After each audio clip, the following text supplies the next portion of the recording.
আগে আমি ম্যাথের প্রশ্নটা পড়ে আমি দেখব প্রশ্নে যাকে নিয়ে কথা বলা সে কি সম্পূর্ণভাবে ডুবে নিচে নেমে যাচ্ছে নাকি সে আংশিকভাবে ডুবে আছে, তার একটা পার্সেন্টেজ ডুবে আছে, একটা পার্সেন্টেজ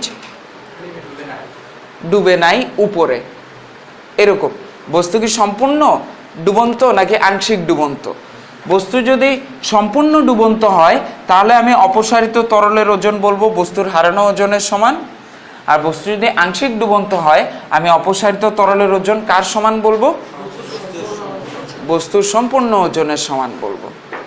এই গাণিতিক সমস্যাটার ক্ষেত্রে চিন্তা করে দেখো যে আমরা আগে প্রশ্নটা পড়ে দেখি, এক টুকরো কাঠ পানিতে ভাসিয়ে দিলে তার কত অংশ ডুবে থাকবে, কোন কন্ডিশনের আন্ডারে পড়ে সে? সম্পূর্ণ ডুবে থাকা নাকি আংশিক ডুবে থাকা? যারা বুঝতে পারে নাই তারা আবার প্রশ্ন পড়েন। এক টুকরো কাঠ পানিতে ভাসিয়ে দিলে তার কত অংশ ডুবে থাকবে, কোন কন্ডিশনে পড়বে? আংশিক ডুবে থাকার কন্ডিশনে।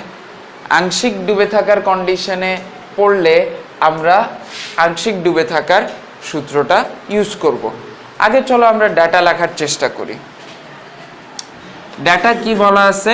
ডাটা বলা আছে যে কাঠের ঘনত্ব 0.5 × 10³ কেজি পার মিটার কিউব। কাঠের ঘনত্ব, এটাকে আমরা লিখলাম rho of wood. Rho of wood কত?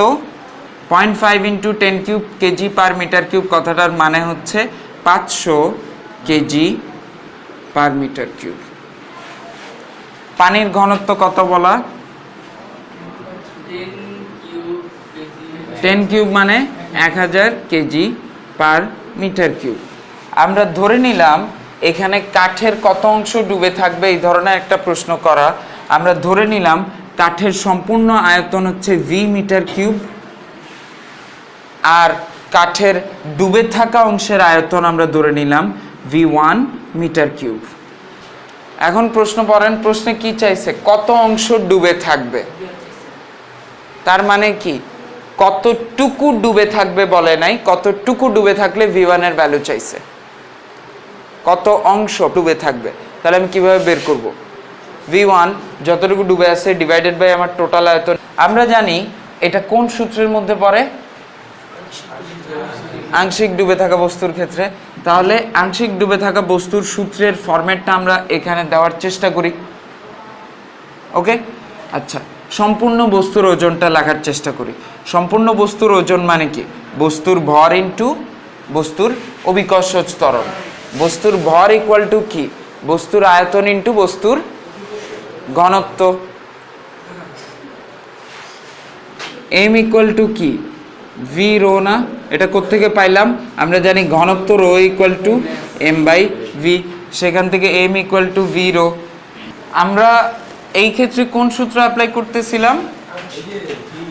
বস্তুর সম্পূর্ণ ওজন ইকুয়াল টু অপসারিত তরলের ওজন। বস্তুর সম্পূর্ণ ওজন কিভাবে লেখা যায়? বস্তুর সম্পূর্ণ আয়তন, বস্তুর সম্পূর্ণ ঘনত্ব ইন্টু ওই স্থানের অভিকর্ষজ ত্বরণ। এই অংশ কিভাবে করলাম? বস্তুর সম্পূর্ণ ওজন বের করলাম, ওই স্থানের অভিকর্ষজ ত্বরণ, বস্তুর সম্পূর্ণ আয়তন, বস্তুর ঘনত্ব। এই অংশ কিভাবে বসাবো? অপসারিত তরলের আয়তন ইন্টু তরলের ঘনত্ব ইন্টু ওই স্থানের অভিকর্ষজ ত্বরণ। এটা কি অপসারিত তরলের ওজন না? তাহলে অপসারিত তরলের আয়তন, তরলের ঘনত্ব ইন্টু ওই স্থানের অভিকর্ষজ ত্বরণ বসাবো না? অপসারিত তরলের আয়তন কত? অপসারিত তরলের আয়তন কত? কাঠের যতটুকু ডুবন্ত ততটুকুই অপসারিত তরলের আয়তন না? কাঠের যতটুকু ডুবে থাকবে কাঠের অতটুকুই তরলকে অপসারিত করবে না? তাহলে অপসারিত তরলের আয়তন কিসের সমান? কাঠের ডুবন্ত অংশের আয়তনের সমান। তাহলে অপসারিত তরলের আয়তন V1 ইন্টু তরলের ঘনত্ব কত?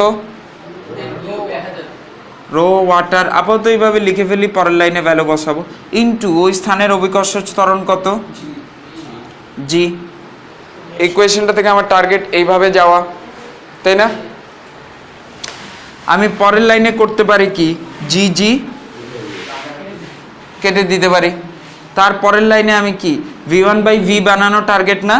তাহলে V1কে উপরে রাখলাম, V1কে উপরে রাখলাম, এই V কে নিচে নিয়ে গেলাম, এখান থেকে রো অফ উডের ভ্যালু কত?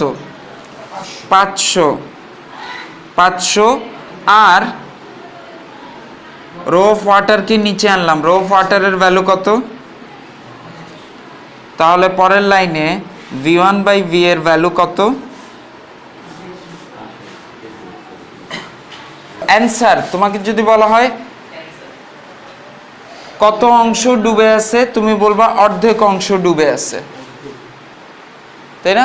অর্ধেক অংশ ডুবে আছে না? বস্তুর সম্পূর্ণ আয়তন যা বস্তুর ডুবে থাকা অংশের আয়তনের অনুপাত কি 0.5 না? অর্ধেক ডুবে আছে। যদি বলা হয় কত শতাংশ ডুবে আছে, তাহলে কি করবা? এইটা লিখলাম, ঠিক আছে। পরের লাইনে V1/V ইন্টু 100% ইকুয়াল টু কি? এটা V1/V এর ভ্যালু 0.5 ইন্টু 100% ইকুয়াল টু 50%। তাহলে কত শতাংশ ডুবে আছে? 50% ডুবে আছে। প্রশ্ন যদি করতো কত শতাংশ ভেসে আছে, 100% মাইনাস ডুবে থাকা অংশ 50% ইকুয়াল টু ভেসে আছে 50%। প্রথমে প্রশ্ন পড়ে ক্লিয়ার করতে হবে কোন সূত্র, তারপরে ওই সূত্রের ভ্যালু বসানোর চেষ্টা করতে হবে। অপসারিত তরলের ওজন যখন বলতেছি, এটা অপসারিত তরলের আয়তন, তরলের ঘনত্ব, ওই স্থানের অভিকর্ষ ত্বরণ। বস্তুর কথা যখন বলতেছি, এটা বস্তুর আয়তন, বস্তুর ঘনত্ব, ওই স্থানের অভিকর্ষ ত্বরণ।